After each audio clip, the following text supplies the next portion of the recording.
Hi, welcome back to this Canon Connect as we are trying to get matters macro photography underway. So thank you very much for joining us. And just to get started, my name is Larry Asego. I am a hobbyist photographer. I don't do this full time, so definitely one thing that I definitely enjoy. I absolutely love taking pictures because they say when you take a photograph, it actually freezes a moment in time, and when you come back to it, years later, it just rekindles certain kinds of memories. So macro photography. How did I get into this? Let me start by saying I actually got into macro photography in the most ridiculous of ways. I think probably one of the worst macro shots ever. And if I tell you the story, I still keep that first picture I took of macro to remind me of the journey that I've gone through until now. Now, just allow me one thing. I'm going to show you something. I hope you can be able to see this. This was the first picture I ever took of macro. Now, if you're wondering what's going on there, I literally had to swat a fly. It died. I put it on a plate, and then I took my lens and then took a picture. And then I did the courageous thing. I went, on a photography group and asked people, what do you think about this shot? Because in my view, it was one of the best shots ever. And true to people's words, I got very many tearing comments. They tore me apart. But out of all those comments, I managed to get at least 3, 4, 5 positive comments and constructive comments. Not just positive, telling me that it's good and it's not, but constructive. And that's how I got to meet one of the best macro photographers in the country. It's called Eric Gitonga. And he took me through a journey. Slowly, every single day, he was telling me, you have to improve your art. You have to do this to get better. And that's actually how I managed to get into macro photography. So macro photography is what we are talking about today. So in case you've got any questions, don't hesitate to put them there on the comments. We're going to look at all of them as time goes by. So what is macro? Simply put, macro is 1 by 1 or more. That means the size of an image, you actually take a picture that has the same kind of, percentage as the original image, either that or bigger. So that's macro photography. It's very close to close-up photography. It's about getting the detail. And that's what drove me to macro photography, getting the detail. Because, they usually say that where words fail, pictures will not. And that's why I try as much as I can to get the detail, something that not everybody sees every single day. And that's what it's about. If you look at your skin right now, you can look at it. You look at it every single day. But if you take a macro lens and actually get a picture that is macro, high definition, you'll be able to see details on your skin that were actually not there to the naked eye. And that's what drives me to taking macro pictures. So I'm just going to take you through a couple of images that I've managed to shoot over the past 6 to 7 years. Actually, I think I started macro photography, when was it? In 2014. And over time, I've grown, and not alone, but with a group. We call ourselves the buggers because we take pictures of bugs. So we developed a small macro community, inclusive of Eric Gitonga, of course, as I mentioned earlier. We have Abdul Mutuma, Sabore Noah, and Martha Mutiso. So we usually meet once in a while, try and take pictures as much as we can. But right now, I know you're in the house wondering, what can I do with macro photography? Well, you'll be very surprised the amount of things that you can actually shoot when it comes to macro photography, even in the house. Improve your art, and over time, it will get even better. So, starting off, just a couple of shots that I want to share with you because I think always look for somebody to inspire you. It might actually make the distance shorter when it comes to learning. If you had told me 6 years ago that, Larry, one day you're going to be doing a photography macro live session with Canon Africa, I would have probably laughed. And I would have even laughed louder if you told me that I was actually going to do a book at one point. So this is my next journey. I'm trying to see if I can actually produce a book of macro photography. So I'm just going to share a couple of pictures with you, and then you tell me what you think about them. When you're taking pictures, some of the things that you think are disgusting. Let me say that because creepy crawlies, insects, they're not the best thing to look at from the naked eye. But I'm sure every single household must have come across a housefly. Now, imagine taking a picture of a housefly and getting all the detail. That is what drove me to no longer swat flies. I take a camera first, take a picture of them, and then I show the world. Like for instance, look at this picture. I don't know if you can see it clearly. Now, all these things that we used to learn in school, when we talk about the pixelation of the eye, that for me is what drove me to do macro photography. The detail in the eye, that for me is definitely macro. And when you see the compound eyes, and you see the wings, and you see even the sort of veins in the wings, that for me is macro. But macro doesn't have just to be about insects. I specialize in insects. One of my other favorite shots that I absolutely love when it comes to macro photography is these two flies I caught. I don't know if you can see them. Now, I want you to look at the colors. Look at the colors. I'm one person who absolutely loves colors. I took this picture at just here at Nairobi National Museum. In the gardens, they have very nice gardens, and you never know what you find undergrowth when you look at them. So I love this picture because of the colors. Of course, they were mating, and if you look at the wing of the male at the back, it's actually supporting itself on the ground. Shows you how strong those wings are. Now, this is information on any other day I wouldn't have known. Actually, until I picked up macro photography, that's when I got interested in finding out these insects. How do they live in the undergrowth? We take pictures of, portraits. We take pictures of faces. We take sports pictures. We take nature pictures. They're beautiful. But if you want to move from being a camera owner to a photographer, it's not only shooting the face, but shooting the emotions on the face. Now, for me, when it comes to macro, it's a bit easier because the moment you just get this amount of detail, things are easier for people to see and to appreciate than it is for any other genre. But that's just me. So, my hope and aspirations of doing a book on macro photography drove me to this picture. Probably the one that you've seen when you're talking about this particular session is this one. I love this picture. These are two ladybugs. And if you can see the background, it's absolutely blue. I wonder how many of you can figure out how that came about. If I tell you the story, actually it was by accident. One big enemy of macro photography is wind. Because when you're shooting macro, you're getting pretty close to the subject. You're like inches very close. And any slight movement of the subject, in this case the insect, is going to distort, the image is going to be blurry. So what happened is, when I was shooting this just in my home garden, and it was a windy day. So what I did, I had a book with me. I decided, let me block the direction where the wind was coming from to see if I can actually get the image to move, the subject to move less, and then I can take a picture. Now, believe it or not, the book that I actually had was just a book like this. So the blue background that you see on that picture is just this. Simple. Out of necessity, so by accident, and I managed to develop something that I've grown to love. The background became totally blue. So it looks like I took these insects and I put them in the studio and, got a picture.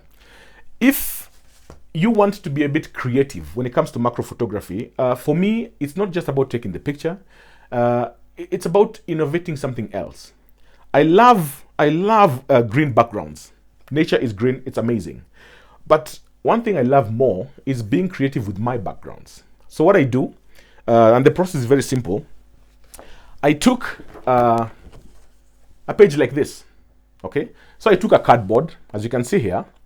I just painted it. I took my kids' colors and painted them. So you can see there are a variety of colors, many colors.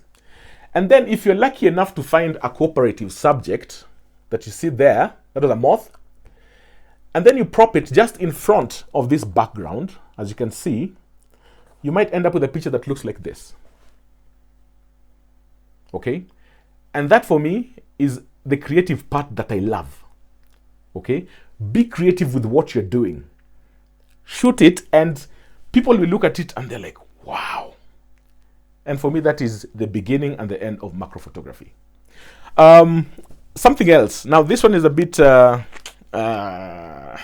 it's one of those mosquitoes. I think everybody hates mosquitoes, yeah? But if you actually started looking at mosquitoes in a different way, you'd be very amazed. Because the detail on the mosquito is something to behold. And I'm not just saying this. So there was one time, if you live in Kenya, chances are high you must, have come across an experience with a mosquito. So there was this mosquito that landed on my skin, sucking my blood. And I wanted to swat it, which would be very natural. But I decided, let me get my camera first, take a picture before swatting it away. Now, that was the tricky bit, because for you to hold your camera, ideally, you need less shake. So if you have two hands to hold it, it's even better. But I just had one hand because it was here and I could not hold it. And I managed to get this picture of the mosquito. I don't know if you can see it clearly. So that is my skin. Those are the hair follicles. And that is the mosquito. As you can see, its proboscis is just tearing into the skin. Yeah.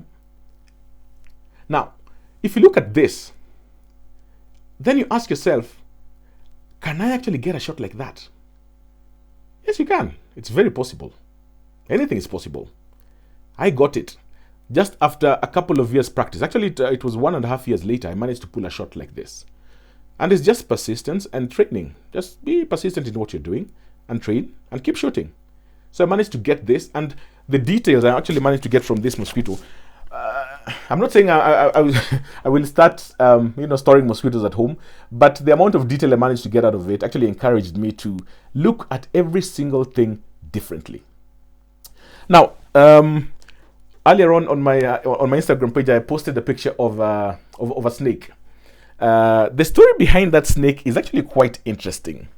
I said I was going to share with you how I ended up taking a picture of the snake, and still at the National Museum, just at the gardens, not to scare you or anything. It's a very safe place to go, and I later realized that the snake was actually very harmless. I was shooting a dragonfly. So when you're shooting macro, you literally have to either be on your knees or your belly, because the life in the undergrowth, under the grass, under the leaves, that's where you're going to get the pictures. So I was shooting, and I managed to get close to this dragonfly. And I'm like, this dragonfly is not going anywhere. I'm going to get it. So I got closer and closer and closer. And when I was just about to click the picture of the dragonfly, from the corner of my eye, I could see some movement. And the dragonfly took off. Now, I turned my eye like this and was coming face to face with, with the snake. It sort of freaked me out. I nearly bolted, but I told myself, it's either I run or I take a picture first and then I run. So I turned my camera around, got a few clicks. Actually, I think I managed just 3 shots, and then I took off. I did not wait. I packed my gear. I went home. I said, that's it for me today with macro. And out of that, I managed to get this picture. That was the closest encounter I've ever had when I'm shooting macro. I love this picture. Actually, it won me a second prize in the Canon Photography Awards here in Kenya in 2015 or 16. And from there, I'm like, maybe, just maybe, nothing is as dangerous as it seems. Don't worry, I still hate reptiles. I'm not going to lie. I was freaked out. So that's one shot that I absolutely love, and I love the story behind it, because right now I can listen to the story and laugh about it, but at that particular moment, it was pretty crazy. It was pretty intense. So that is one shot that I absolutely loved. Which other shot did I love? Over time, with the group of photographers that we had, we managed to come together and we decided, let's do a photo exhibition. So I think it was July or June 14th, 2014, we came together and did an exhibition. When we were discussing, we were like, but who will come for an exhibition of people showing insects? And then we said, you know what, I mean, let's just try. Let's go for it. I mean, nobody else had ever attempted to do an exhibition of that of that genre. And together with my friends, we just decided, you know what, let's go and theme it. Let's theme it arthropods. And that's what we did. We went to the National Museum. Lucky enough, we managed to find a good entomologist who loves the creepy and the crawlies, as we call them, Dino Martins. We hooked up, and he gave us a few tips on how to label them, how to put the caption for certain insects, and that's actually how we managed to put up the exhibition. The exhibition turned out to be a very good success. This was the book that we produced from that exhibition. So everybody who was coming for the exhibition was getting a copy of this particular book. And from this book, you can actually see the write-up for all the photographers and the various pictures that they took. And some of the pictures, for instance, like this, if you look at this is the picture that was taken by Abdul Mutuma. That's a spider. It's a jumping spider with a water droplet on its head. Okay? And that's, for me, is the beauty of macro photography. That jumping spider is a very tiny thing when you look at it. It's all over the place. It jumps quite a bit. So bringing that to a book, I think that's what impressed people the most. I remember inviting my colleagues at work, come for an exhibition, we are showing insects. That was a weird invite because I'm like, why would I come to a cocktail launch or an exhibition to look at houseflies? But when they came and they saw the detail, I think what drives people to some of this, aspirations of being in macro photography is the detail. They saw the detail that we managed to put out. That's what motivated people even more. And I'm not saying I'm special. I've just been shooting for 6 years, and finally I'm thinking about doing a book. Never in my wildest dreams ever think one day I was going to say I want to publish a book on insects, but here I am. Because with motivation, you can be able to do anything pretty much. And even right now, even as you're sitting at home, wondering, oh, will this coronavirus thing end or not? You are still able to produce something from where you are. Since it's about detail, why don't you take a coin or a note or even fabric? If you look at, take your jeans, for instance, and then get a macro lens and take a macro shot. The amount of detail you will get will amaze you, and you will not look at things the same way. They usually say that when you buy a certain brand of car and you drive around, you cannot stop seeing that brand of car on the road. When I started shooting macro, I could not stop seeing insects everywhere, even places I never thought I would see insects. That's how deep I got into macro. Now, from that particular exhibition, we managed to get an article in a magazine. And this is one that I've kept ever since 2014. 2015 was my pride and joy. And I will never forget this moment because it's the one that encouraged me to go further and just try to shoot every single day. I can see a question coming in with regards to where do you find insects? You find insects everywhere. Trust me. Anywhere you see a bit of shrubbery, even in your house. I don't know if you have, geckos on the walls. That's very good subject for macro photography. Now, what I love about shooting macro, particularly insects, is that I started developing an interest in their mannerisms. Because if you know how certain insects behave, you'll be able to understand at what time they eat, at what time they're very active, because shooting an insect all over the place that is very active is very difficult. So you need them when they're still and calm. You have to find out at what particular moment you can actually be able to do that. So that's what I'm saying. Eventually, you get into research. And you discover what these animals can actually do. But I know one question that every single person asks is, so what do you use to shoot? My go-to gear when I'm going to shoot, my body is, I have a Canon. It's a 5D. That's what I use to shoot. And this is a macro lens. Okay, I have the 100 millimeter macro lens. It's a 2.8, which is very good. I think this is like one of the Rolls Royce of macro photography. If you ever want to get into this genre, get the Canon 100 millimeter 2.8. There's one that I'm definitely gearing up for. It's the 65 millimeter MPE, but yeah, I'll work towards it. But this is my go-to gear. Okay, anytime I'm shooting, this is something that I definitely must have. On top of this, I usually have extension tubes, just to increase the distance between the body and the lens, because the longer it is, the more magnification you get. So I add extension tubes onto the macro lens itself. And from that, I'm able to get enough magnification. Yeah, so that's the gear that I have.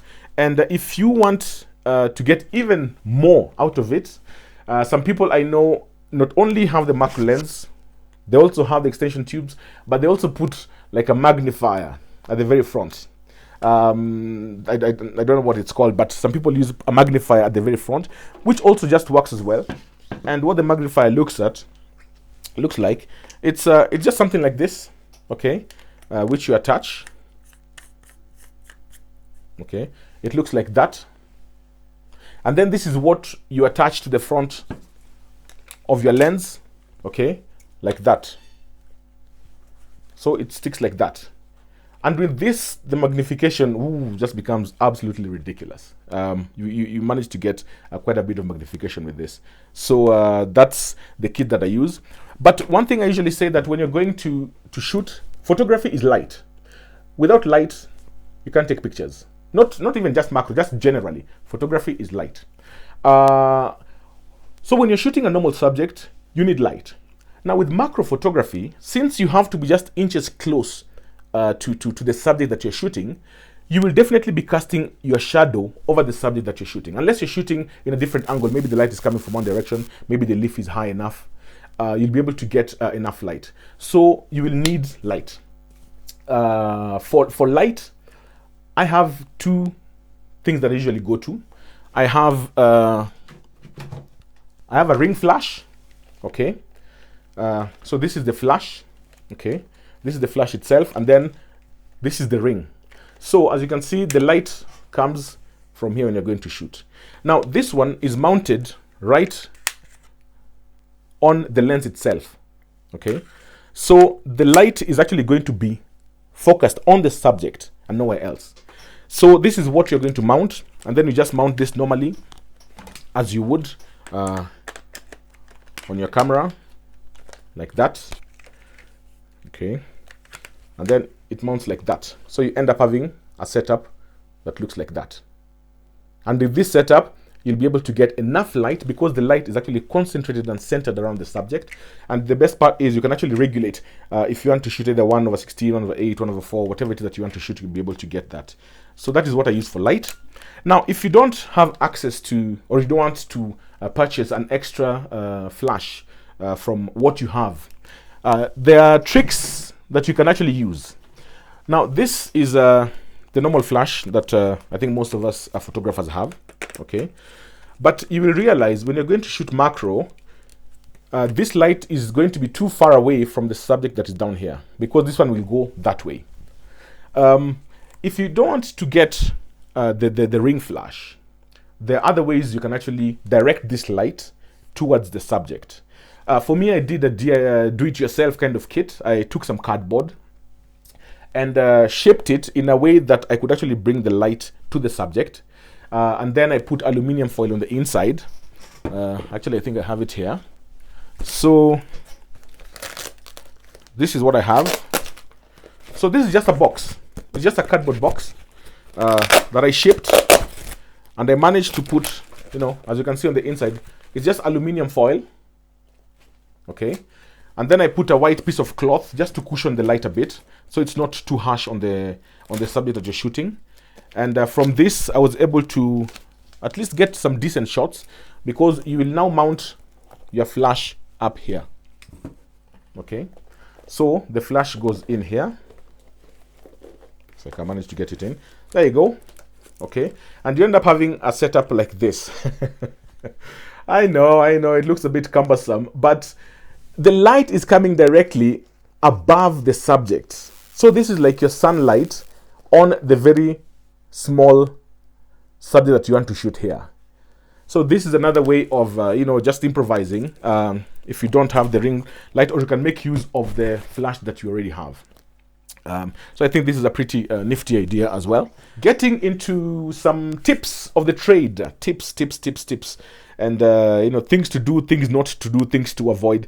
Actually, I started off by writing an entire list. I started off writing off an entire list of things that one can do, things one should not do. The list is very long, but I usually say gear. First of all, get a proper macro lens if you can. If you can't, I've showed you other tips and tricks that you can use to get something. So gear is very important, but gear without harnessing your skill is also difficult. Yeah, it's like getting that very expensive car but you can't drive a stick shift. So harness your craft, ensure that you are able to understand your gear properly, and it will help you. As we said, macro is shooting 1/1. So from there, the moment you get your gear sorted, you should be able to, to be good. After that, we said photography is light. So the light setup that I showed you, whatever you want to use. Some people, they might attempt using a torch, but that will not work because it's a bit tricky. You need both your hands when you're shooting macro. At times you might not have that luxury, but get light. Get proper lighting. It will save you quite a bit of hassle. And always try to get the best image from the camera itself. Don't think that you're going to do it in post. At times, especially when dealing with details like that, it might not work. The subject that you're shooting, you can shoot anything. Like I explained, it's not just about insects. It's about water droplets. I think that one you can find. Just find a spray can, put some water, spray on a leaf or on a surface, get your camera and try and be artistic with it. So the subject that you shoot can range from anything from insects to seeds to coins, even a note. There's so much detail in there, even to fabric. Another tip is now this one you will definitely learn it on the fly is patience. Patience is something that you will definitely fall in love with when you're shooting macro. There's a shot that I took that I had to wait about 30 minutes to get. It's the picture of a dragonfly. Now, if I remember, this is the shot itself. Yeah. So that is the dragonfly. Now it took me about 30 minutes to get this shot. It's not because it was difficult to get. It's because the subject is not cooperative. Remember, these are not models that you tell them ka hivi or ka vile, and then they will pose and pose. Nah, these ones you shoot them where they are, as they are, without interfering with their lifestyles. So I managed to take a picture of that, but patience is key. One thing I told you earlier about research and knowing about the creatures you're shooting is mannerisms. Now, the dragonfly, if it leaves this particular spot and flies to another spot because it's been disturbed, chances are high it will come back to this spot. So you only know that from research and from patience and from frequent shooting. So it kept flying to and fro. Every time I wanted to click, it was gone. So I actually just waited, and it came and finally managed to get the shot. At times you can go out shooting and it will take you quite a lot of time to get just maybe one shot or two shots. At times they just shy and they hide. Where do I shoot my macro? I shoot in any place that there is shrubbery or grass or vegetation, because that's where you're going to find most of the insects. I like going to Karura Forest. It's vast, just immense possibilities. I like going to Brackenhurst in Limuru. I like going to the museum. There's a nice garden there, and it's not too far. So at times when I'm stuck in traffic in Nairobi, I just divert, go to museum, just take a couple of shots for like 35 minutes, 40 minutes. By the time I'm out, traffic is good, and I've managed to get my shots in. So those are some of the places where I go to get my shots. So what else can I say as a tip? Wind. Oh yes, I spoke about wind earlier on. Avoid wind if you can. Wind is the enemy of macro photography. Any slight movement, the shot is going to be blurry. It's not going to be in focus. Now, a key thing, angle shooting. Now, this is a lesson that we learned the hard way. Anytime you're going to shoot a subject, always make sure that you have either an elevated angle of shooting or eye level. Okay, eye level shooting is good. If you're shooting above, you'll not be able to get as many details as you want, particularly for insects. Now, if you have to shoot eye level for insects, that means you have to be either on your belly on the floor or on your knees when it's on a shrubbery just above. Okay, so if you get on the eye level, the details in the eye, that is what is going to interest people in what you're shooting. Now, unless you're shooting another genre, maybe if you're shooting like water droplets and maybe you want an artistic shot from above, that can also work. But for me, ideally, when I'm shooting insects, I usually say eye level or nothing. So get on your knees, get on your belly, get dirty, get the picture. You will love it. Some of the questions coming in. What do you use your macro lens to shoot? As I explained, I use my the Canon 2.8. It's a 100 millimeter. This is dedicated to macro, but also at times some people use it to shoot, like close-up portraits. But for me, this is just my macro lens when I'm going to the field to shoot insects. I don't use it for anything else because that is my go-to baby when I'm going to shoot some of the insects. Some of the questions coming in: is your lens a normal macro? Yes, it is a normal macro lens.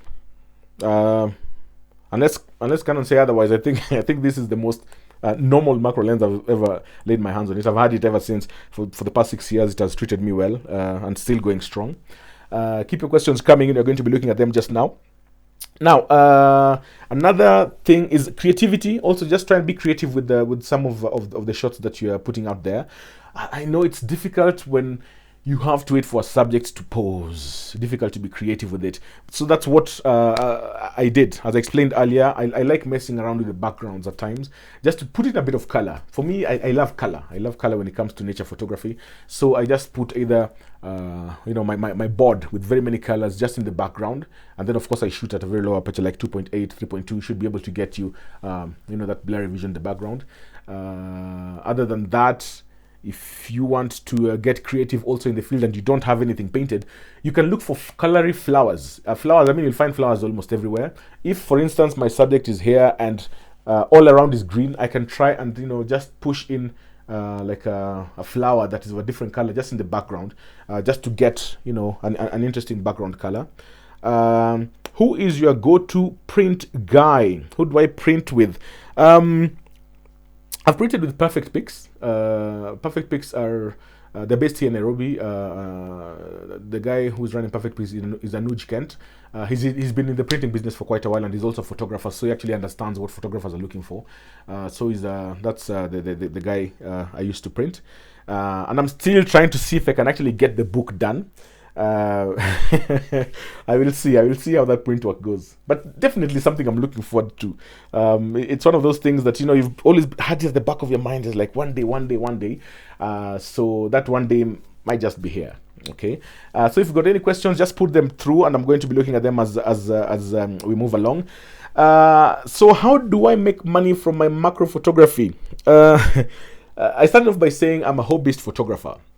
I don't do this professionally. I actually have another job that, as we say, pays the bills. So that's the job that I'm keeping, intact to pay the bills. But the interesting thing is you never really know until you try. I told you about the photo exhibition that we organized back in 2014, 2015. We did the exhibition. I wasn't very sure if people are actually going to, first of all, come, let alone buy. So people came for the exhibition in droves. I don't think Alliance Française ever saw that number of people coming for the launch of an exhibition in a long time. And then apart from that, over time, we started getting calls, people who wanted to buy the prints on the walls. Now, if you look, for instance, this picture back here, it's that of a butterfly. Yeah? And I think the colors, that's one of the shots I took. The colors just bright. And if you have that on your wall, I'm like, why not? Why wouldn't people want to have this on their wall? So we were aggressive with the getting them sold, and we managed, out of the 44 prints that we had on the exhibition wall, we managed to sell 38 of them. That more than covered the cost of setting up the exhibition, booking the space and everything, and we still had some pocket change. Of course, we tried to price them reasonably, and that's also because it's a new genre, and that's what encouraged people to actually come and purchase some of the prints, and it was good. I'm hoping that one day I'm going to do a coffee table book. Yeah, why not? Because if you go to some of these big hotels, in the lounge area, they usually have magazines, and I'm thinking if I'm able to produce quality and good enough to go and tell these people, listen, can you buy 50 of these prints and put them in every single room? I price it reasonably. It's all about thinking positive. Never just focus on why it will not work. Hang around people who will tell you why it will work. So I always look at that one reason why it will work, not the 59 reasons why it won't work. Just one reason why it will work, and then I go with that one reason. Will people be interested in seeing these insects? Why not? the reaction we got from the exhibition was proof enough that unless you show people, they might not really know. So for me, my approach is, let me show the people, actually come with a print and tell the person, listen, this is the print I've made. This is how much I'm selling it for. It will look good on your wall. So will you have it? At times when you talk to people face to face, it's very difficult for them to say no. That's also a strategy. So you can use that if you want. So I don't really make money directly off macro photography, but it's something that I love to do. I'm passionate about it. And from it, I'm sure if I really push the envelope, push the limit, I'll be able to at least make some money out of it. Yeah, get some gas money here and there. So what settings on your camera do you prefer? I think this one is, I play it by the ear. You know, when you go to a certain place, at times maybe it's very hot and there's just so much light. You might want to reduce your ISO, because not only that, you also have your flash that will add extra light, and also the light from the sun. So it depends. It depends on the shot.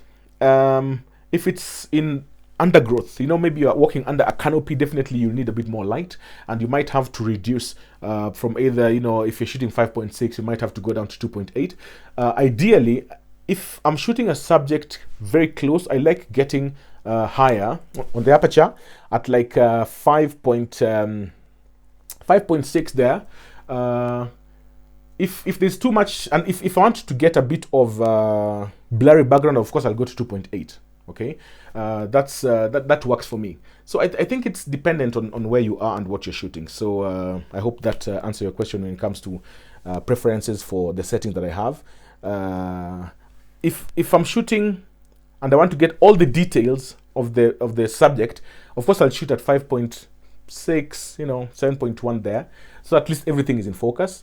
But if I want a blurry background, of course I'll go a bit lower to 2.8.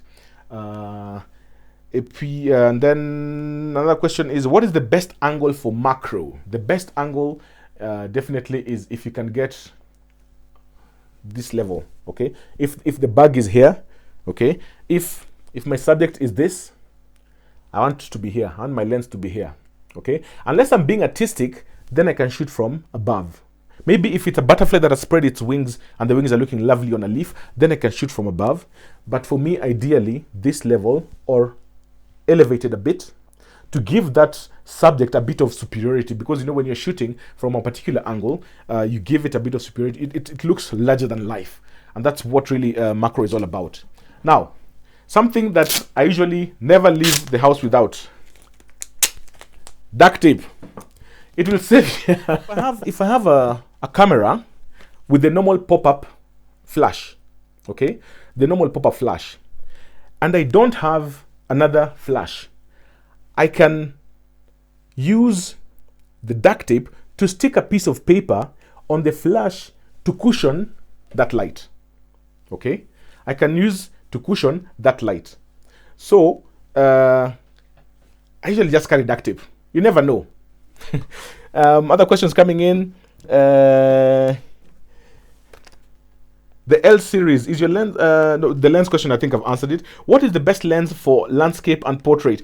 There are very many lenses for landscape and portrait, I don't know. But for me, I'm specializing on macro right now. But of course, they usually say, you know, if you're going to shoot landscape, just go wide. A wide angle lens would work well. I'm not a experienced landscape photographer, but I've done a couple of landscape shots, and of course, the wider it is, the better, because you just need to get all of that. And of course, if you're a minimalist shooter, it's even better. What other questions are coming in?